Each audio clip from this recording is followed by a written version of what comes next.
BJP की घोषणा पत्र समिति का ऐलान हो चुका है। बड़ी जानकारी इस वक्त आपको बता दें, घोषणा पत्र समिति में कौन होगा वो चेहरे जिनका नाम ऐलान हुआ है। राजनाथ सिंह कमेटी के अध्यक्ष होंगे।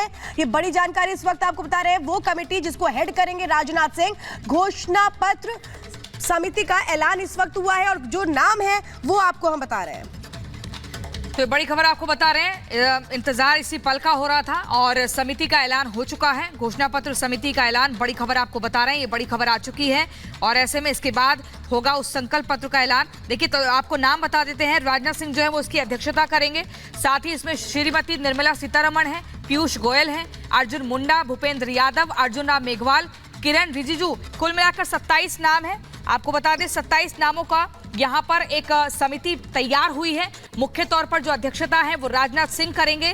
तारिक मंसूर का भी इसमें नाम है, अनिल एंटनी का नाम है, सुशील मोदी का नाम है बिहार से, रविशंकर प्रसाद का नाम है बिहार से। अगर ओडिशा की बात करें तो जुएल राम आरोंग का नाम है। तो अलग अलग राज्यों से यहाँ पर इन नामों को चिन्हित करते हुए एक समिति तैयार की गई है और ये समिति का नाम है घोषणा पत्र समिति, जिसके बाद संकल्प पत्र भी बीजेपी का जल्द जारी होगा श्वेता। और ये वही संकल्प पत्र है जिसपे जनता आंख मूंदकर भरोसा करती है, क्योंकि इसमें कोई ख्याली वादे दावे नहीं किए जाते हैं। जो काम हो सकता है उसी का जिक्र होता है। तो 27 नामों की ये जो कमेटी है ये बनाई गई है, जिसमें राजनाथ सिंह जो है वो अध्यक्ष हैं। 27 नाम है जिसमें से 5 नाम उत्तर प्रदेश से हैं, जिसमें राजनाथ सिंह का नाम है। इसके अलावा तारिक मंसूर का नाम है। गणेश हमारे साथ इस वक्त जुड़ चुके हैं। गणेश, एक लंबी टीम बनाई गई है संकल्प पत्र के लिए और हमने ये देखा है कि इस संकल्प पत्र में जो कमेटी बनाई गई है उसमें तमाम राज्यों का इस वक्त तालमेल देखने को मिल रहा है। उत्तर प्रदेश से 5 नाम इसमें शामिल है। राजनाथ सिंह अध्यक्ष होंगे इस कमेटी के, यानी तमाम समीकरणों को साधते हुए आगे बढ़ने की कोशिश है इस घोषणा पत्र की कमेटी के जरिए। देखिए, जिस तरीके से जो संकल्प पत्र जो बीजेपी जिसे मैनिफेस्टो या संकल्प पत्र कह रही है, उसमें जो उसका अध्यक्ष का दायित्व जो सौंपा गया है रक्षा मंत्री राजनाथ सिंह, जो बीजेपी के वरिष्ठ नेताओं में से एक हैं। और अलग अलग नेताओं की अगर मैं बात करूं, उसमें निर्मला सीतारमण है और इसमें ये बात ध्यान रखी गई अलग अलग प्रदेशों के उसमें दायित्व सौंपा गया कि वो भी प्रदेशों के जो लोग हैं वो भी इस कमेटी के अंदर शामिल हैं। अगर मैं बड़े नामों की यहाँ पर बात करूँ तो निर्मला सीतारमण इसमें संयोजक है, पीयूष गोयल सह संयोजक है, अर्जुन मुंडा भी है, भूपेंद्र यादव, अर्जुन राम मेघवाल, किरण रिजिजू, अश्विनी वैष्णव, धर्मेंद्र प्रधान, भूपेंद्र पटेल, हेमंत विश्व शर्मा, विष्णुदेव सहाय, ये मुख्यमंत्री हैं, मोहन यादव ये मुख्यमंत्री हैं, शिवराज सिंह चौहान पूर्व मुख्यमंत्री, वसुंधरा राजे सिंधिया जो पूर्व मुख्यमंत्री है, स्मृति ईरानी, ये सब बड़े नाम है। और जिस तरीके से जो बीजेपी ने जो अपने मैनिफेस्टो कमेटी के सदस्य घोषणा किए नामों के लेकर, अब ये अपना काम करेंगे किस तरीके से जो चुनाव को लेकर जनता के बीच में जब जाएंगे तो किन बातों को लेकर जाएंगे, मैनिफेस्टो में क्या मुद्दे शामिल रखे जाएंगे और बताया जाएगा कि ये मुद्दे होंगे आपको लेकर 2024 का जो लोकसभा का चुनाव होगा।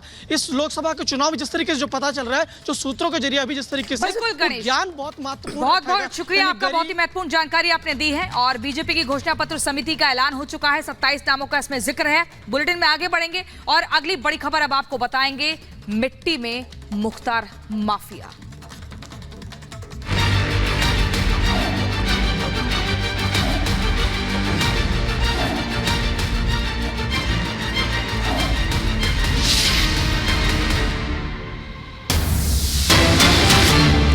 गाजीपुर की डीएम और अफजाल अंसारी के बीच बहस हुई है। कब्रिस्तान में भीड़ के जाने को लेकर बहस हुई है, क्योंकि लगातार प्रशासन की कोशिश थी उन लोगों को वहां पे रोका जाए जो नारेबाजी की जा रही थी। ये बात भी कही गई आयका अखौरी जो जिला अधिकारी हैं उनकी ओर से कि जो लोग माहौल खराब करेंगे उनके खिलाफ एक्शन लिया जाएगा। लेकिन क्या कुछ हुआ, जरा सुनिए। हमारी मट्टी देने के लिए हमको तो आप करिए, आपने परमिशन थोड़ी आप करिए। लगाने की मट्टी देने के लिए अपने धार्मिक प्रयोजन के लिए किसी परमिशन की जरूरत नहीं है। कस्बा थोड़ी मट्टी देगा भाई, सब परिवार के लोग दें। कस्बा नहीं, जहाँ के भी कोई मट्टी देना चाहेगा वो देगा। परमिशन लेते आप? क्या आपने परमिशन लिया? इसकी कोई परमिशन दुनिया में कोई नहीं लेता। क्यों नहीं लेता? नहीं, 1 by 1 निकाल दिया। 4-5 लोग मजदूर लोग हैं या भाई हैं, भाई हैं हम। ऐसा थोड़ी कि हम गिनते रहेंगे बैठ के। आप मत गिनिए, हम गिनना है। जो घुस गया आपको करके निकलिए। निकल चुके अधिक संख्या हम ये आपकी कृपा पे नहीं है कि आप कहिएगा कि 3 लोग मिट्टी देंगे। हाँ कृपा हाँ, मैं जिला निर्वाचन अधिकारी कुछ भी हो, आप हमारी मट्टी देने के लिए हमको फिर विधि कार्रवाई तो आप करेंगे। करिए। आपने परमिशन थोड़ी आप ली है करिए। हमें बजवा लगाने की। मट्टी देने के लिए अपने धार्मिक प्रयोजन के लिए किसी परमिशन की जरूरत नहीं है। कस्बा थोड़ी मट्टी देगा भाई, सब परिवार के लोग दें। कस्बा नहीं, जहाँ के भी कोई मट्टी देना चाहेगा वो देगा। परमिशन लेते हैं आप? क्या आपने परमिशन ली है इसकी इसकी? कोई परमिशन दुनिया में कोई नहीं लेता। क्यों नहीं लेता है? नहीं लेगा। 144 लगी हुई है सांसद जी। 144 के बाद भी किसी की मट्टी और जनाजे के लिए आप नहीं रोक तो हम सकते। विधि कार्रवाई करेंगे। फिर करिए विधि कार्रवाई करेंगे हम आप सब पे। आप कर लीजिएगा, आप कर लीजिएगा, लेकिन सबकी वीडियोग्राफी हो रही है, सब पे विधि कार्रवाई होगी जो जाएगा। आप कर लीजिएगा, करिए, लेकिन करिए। मिट्टी दे 1 by 1 निकाल दिया। 4-5 लोग मजदूर लोग हैं या भाई हैं, हम चलिए ऐसे थोड़ी कि हम गिनते रहेंगे बैठ के। आप मत गिनिए, हम गिनना है। जो घुस गया आप तो करके निकलिए। निकल चुके। उससे अधिक संख्या हम ये आपकी कृपा पे नहीं है कि आप कहिएगा कि 3 लोग मिट्टी देंगे। कृपा? हाँ कृपा? हाँ, मैं जिला निर्वाचन अधिकारी। कुछ भी हो, आप हमारी मट्टी देने के लिए हमको फिर विधि कार्रवाई करेंगे। तो आप करिए। आपने परमिशन थोड़ी आप ली है करिए। हमें बजवा लगाने की। मट्टी देने के लिए अपने धार्मिक प्रयोजन के लिए किसी परमिशन।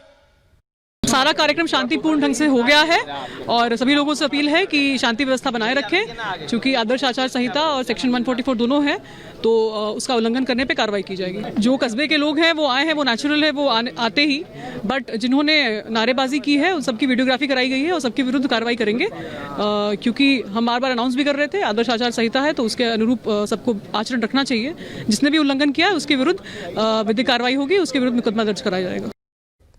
वैभव हमारे सहयोगी जुड़ गए हैं। वैभव आर्यका खौरी जो कि गाजीपुर के जिलाधिकारी हैं, उनको हम सुन रहे थे। उनका कहना था कि इस पूरे इलाके में धारा 144 लगी हुई है, उसके बावजूद नियमों का उल्लंघन किया हुआ, और मिट्टी अगर डालनी है तो पूरा कस्बा थोड़ी आएगा। पूरी नोकझोंक हुई है।